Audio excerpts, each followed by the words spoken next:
कांसीराम साहब की बात को माना और 1993 में इसी सरजमी पर इसी विधानसभा की सीट से महेश भागवती जैसा हीरा अपने जिताकर विधानसभा में भेजा।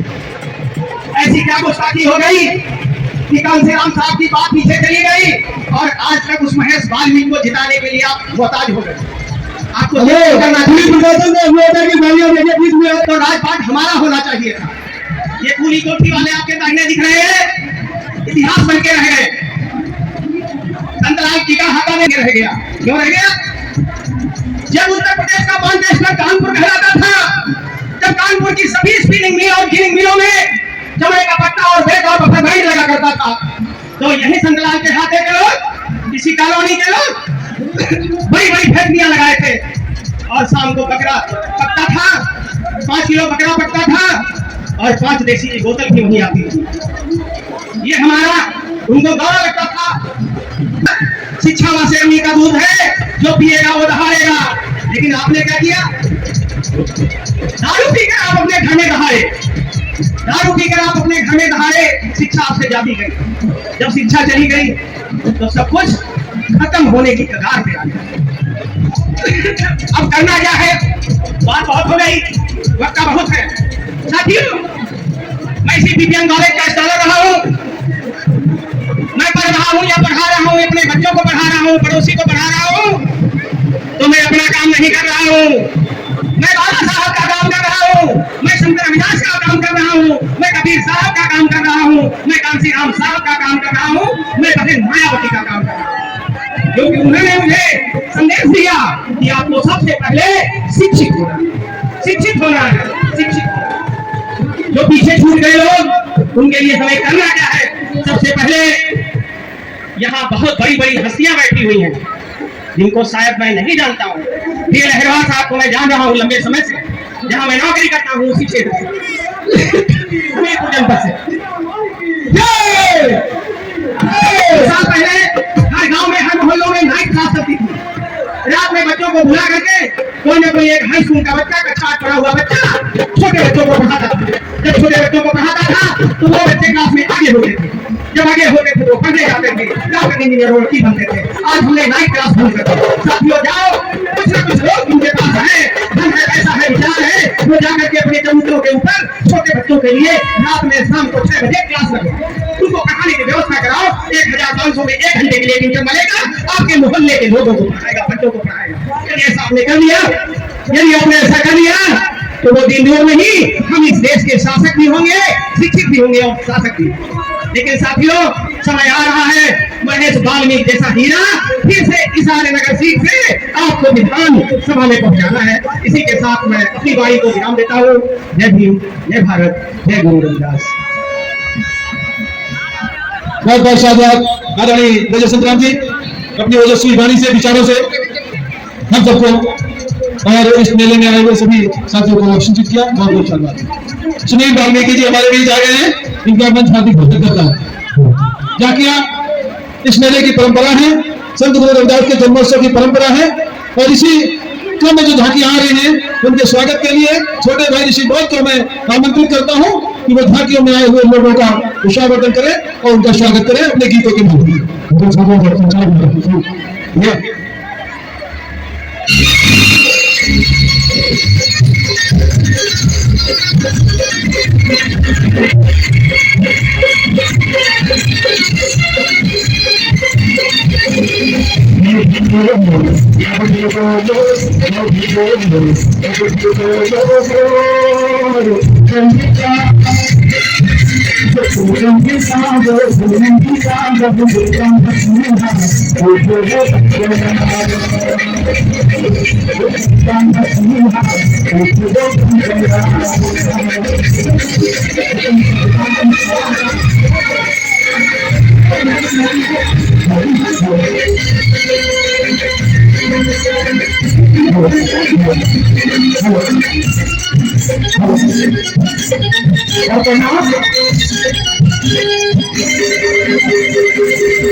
मेरा ये नारा है, उनका सहारा है, उनमें हमें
और बाबा साहब का कहना था कुछ नहीं करना है, अगर अपनी किसी से काम लोगे तो फिर उनको को आगे बढ़ाने का काम करोगे ना।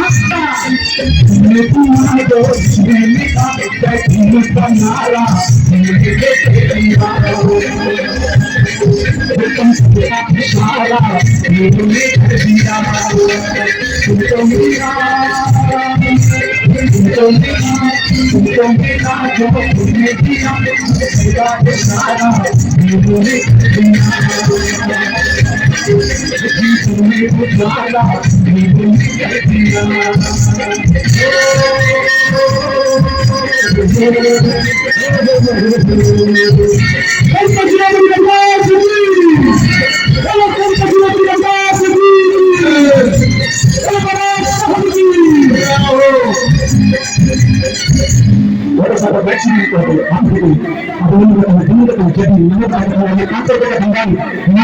डॉक्टर दुर्गा समाज की तरफ साथियों, जहां भी हमारे समाज की भीड़ इकट्ठा हो, हमें इस बात का हमेशा ध्यान रखने की जरूरत है कि बाबा साहब के बताए शिक्षा के मंत्र को, जैसे कि हमारे मन से पहले भी लोगों ने बताया कि हमें क्या करने की जरूरत है और हमें क्या करना है। साथियों, इस देश के अंदर जो भारत के मूल निवासी हैं, जो लोग यहाँ पर बैठे हैं, ये किसी भी दशा में हिंदू नहीं है। ये हिंदू तब है जब मुसलमान से होना होगा तो ये हिंदू है, जब इनके अधिकारों की बात होगी ये हिंदू नहीं होंगे, जब ये 15% की गुलामी करेंगे ये हिंदू होंगे, जब ये अपने अधिकार मांगेंगे तो ये हिंदू नहीं होंगे। आप देखिए, इस देश की व्यवस्था में चाहे प्रधानमंत्री कार्यालय हो, वहां पर सभी कास्ट के एक भी व्यक्ति नहीं है। उस शिक्षा में इस देश के अंदर जो वाइस चांसलर बने हुए हैं पूरे देश में, उनमें 4-6 इंटरव्यू के, उसमें हमारे बच्चों को 30 में 8, 7, 0 और समान वर्ग के बच्चों को 28, 27, जबकि वही लोग 70 नंबर की थोड़ी में 50 नंबर लाते हैं, लेकिन 28 नंबर इंटरव्यू में देकर उनको मेरिट बना दिया जाता है। और हमारे वो बच्चे जो 70 में 60-65 नंबर लाते हैं, उनको 3 नंबर 4 नंबर देकर पीछे कर दिया जाता है। इस देश के अंदर कितने उच्चतर संस्थान है, अधिकतम ये समझ है। इस देश के अंदर जो निजी विद्यालय है, चाहे यूनिवर्सिटी ले रहे हैं, उसके पहले एंट्रेंस एग्जाम होता है, हमारे बच्चे लोग पास करके जाते हैं। उसके बावजूद उनकी इंजीनियरिंग से डिग्री हो, इंजीनियरिंग की डिग्री हो, उसमें 1 नंबर की भी कोई छूट नहीं होती, उनको बराबर नंबर लाने होते हैं।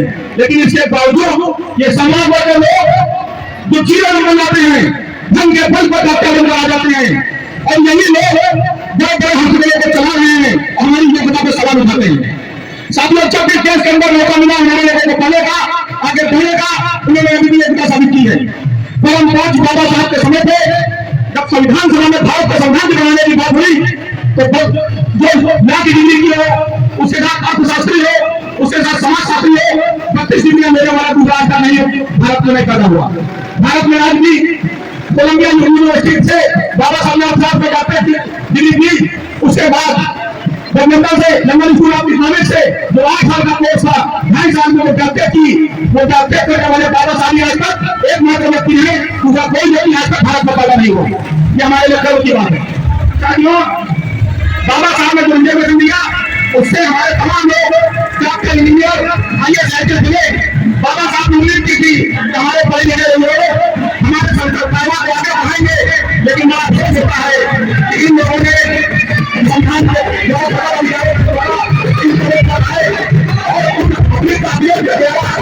इस देश के अंदर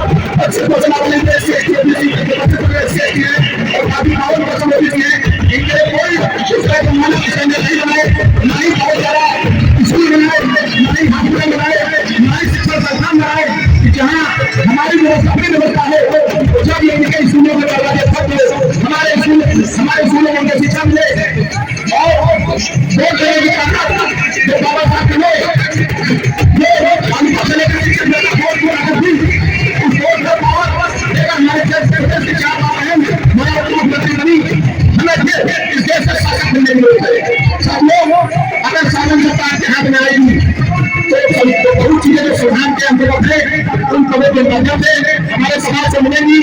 और साथियों, जो युवा मिले उसके पूरा संदेश है कि इस देश में कानपुर प्रोग्राम बोले तो 1947 के समय कानपुर की आधी जमीनों पर चमारों का कब्जा था।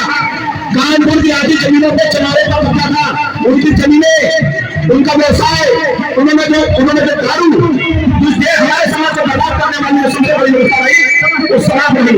हमारे लोगों ने शराब का मांस का जो अधिक उपयोग किया उसके कारण से हमारी नस्लें बर्बाद हुई। हमारे जो बच्चे पढ़ लिखकर डॉक्टर इंजीनियर आईएएस की संख्या में ज्यादा बनने चाहिए थे, उतनी संख्या में नहीं बन पाए। हमें इसमें सुधार करने की जरूरत है। हमें इन नस्लों को छोड़कर अपने बच्चों को उच्च शिक्षा के साथ साथ अगर जो बच्चे पढ़ नहीं पाते हैं उनको किसी न किसी क्षेत्र में कार्य करना होगा। चाहे वो टेंडर बने, चाहे वो ठेका बने, चाहे दवा बने, चाहे मशीन बने, चाहे ठेला बने, चाहे बच्चे लगाए, उसमें उनको अंदर रहना होगा, उन्हें आगे बढ़ना होगा। बाबा साहब के प्रेरणा लेकर इस देश के निर्माण में, उस देश की निरक्षा में अपनी भागीदारी बनाने के लिए अपने आप को खुश करना होगा। क्योंकि बाबा साहब की वही औलाद है। मैं आपको बता दूं, हमारे लोगों में काबिलियत की किसी का भी कोई कमी नहीं है। मैं मेरी पास में इलाके का रहने वाला था, मैं इलेक्शन अच्छा था। मैंने इसे पिछले वर्ष 25 मार्च को मैंने बिहार से लिया। बिहार में के बाद कंपनी मैंने सिखा के मतलब आज हमारा जो काम चल रहा है पुलिस को विस्तार के 8 में 3,000 स्क्वायर फीट एरिया हम बना रहे हैं। कानपुर के 4 थाने, थाना नजीराबाद, थाना फैजलगंज, थाना रायपुरा और सिटी का सिटी का पुलिस लाइन ट्रैफिक लाइन कम से कम 8 से 10 सेवा का काम चलते के माध्यम से मैं पुलिस विभाग कर रहा हूँ। और इसमें सारी की सारी टीम समूह के लेवल पर लगा लेंगे और हम लोग काम करके प्रूफ कर रहे हैं कि हमारे लोगों में काबिलियत कितने कमी नहीं है। आज कम से कम 20 से 25 बच्चे हमारे लिए काम कर रहे हैं, समाज के लिए काम कर रहे हैं, रोजगार देने का काम कर रहे हैं। अभी मैं आवास विकास के तुरंत में एक भवन बना रहा हूँ रायन से घर बाबा साहब के नाम पर। एक मैंने टाउनशिप बनाई सिखा दी भगवानपुर के नाम पर। साथियों, इसके लिए जनरल लोग मिलेंगे जरूर लेकिन आइए साथ कम से कम 10 साल का काम सिर्फ इस दिमाग में बन रहा है। साथियों, ये सब ताकत बाबा साहब को मिली, बाबा साहब के आशीर्वाद से मिली, भगवान के आदर्शों पे चल के मिली। इसी के साथ मैं बड़ी ध्यान देता हूँ। जय हिंद मैंने बताया बहुत स्वागत आदरणीय सुरेश जी। वास्तव में समाज का विषय थोड़ा सा अनुभव होगा। जिन किसी परिस्थितियों में लोग आगे बढ़ने लोगों को शैलेंद्र जी से थोड़ा सा सीखना चाहिए और मैं हृदय से आभार व्यक्त करता हूँ।